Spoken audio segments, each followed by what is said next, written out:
Well, today I'm making pumpkin muffins with pork rind flour. Fall is coming, it's the pumpkin time of year, and these muffins are delicious. They're moist, and everybody who's had them just loves them. So in here, in a small bowl, I have 46 grams of pork rind flour, which is about a half a cup.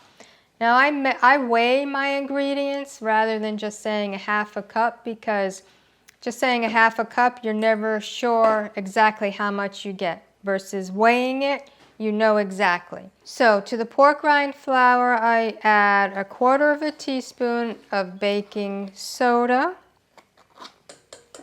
1/4 teaspoon of baking powder, a teaspoon of pumpkin pie spice. Now, last year it was very difficult to find pumpkin pie spice in the grocery stores, so I said, okay, I'll make up my own. So I made my own pumpkin pie spice, and it's amazing. It is so much better than any store-bought. So we'll have a link to how I make my pumpkin pie spice below the video. And then salt, 1/8 teaspoon of salt. So you just mix this up. Now in a larger mixing bowl, you combine 2 eggs with 1/4 cup of coconut milk. And you mix that well. Now again, we are dairy free, which is why I'm using coconut milk and not heavy cream or regular milk. Now to that, you add 55 grams of xylitol, which is about 1/4 cup. And again, I weigh mine so I know how much I'm getting. Yes, I know xylitol is dangerous and deadly for pets. We do have pets, which is why I always put mine in a closed container. And my pets are not allowed near any food that is made with xylitol. As soon as I have any mixing bowls or anything that I use xylitol, I immediately put it in the dishwasher.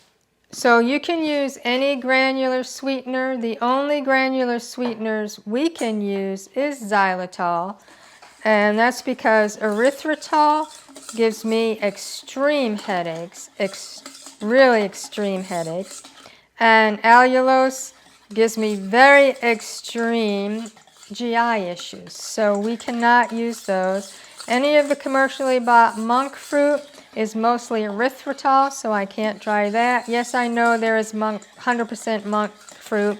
It's very expensive, and it would be hard to determine how much of that to use instead of granular. So once the xylitol or the sweetener is all dissolved, you want to add in 1/2 cup of pumpkin puree. You also want a teaspoon of vanilla, 1/4 teaspoon of maple flavoring,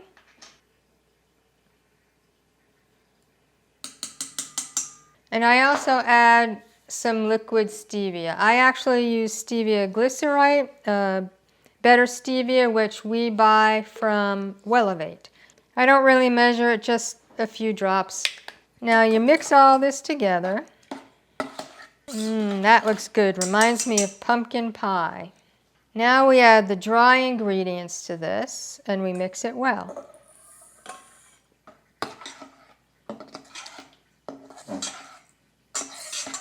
Now the pork rind flour will swell up and use up all of that liquid.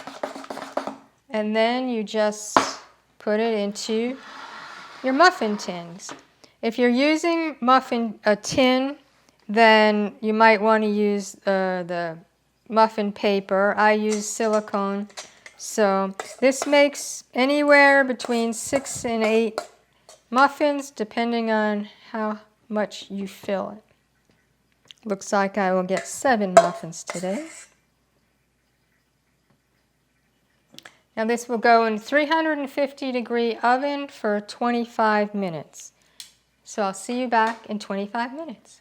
So I've taken the pumpkin muffins out of the oven and they look absolutely delicious. So I'm going to take one now. They're still a little hot, so they're a little hard to get out of, but this is it. This is the pumpkin muffin.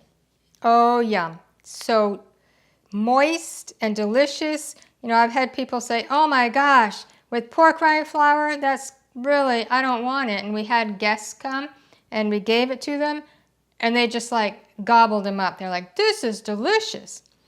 So we're dairy-free, so I make a dairy-free cream cheese with coconut milk, coconut cream that we put on this. But if you're not dairy-free, then regular cream cheese would be fine. And with a cup of coffee, yum.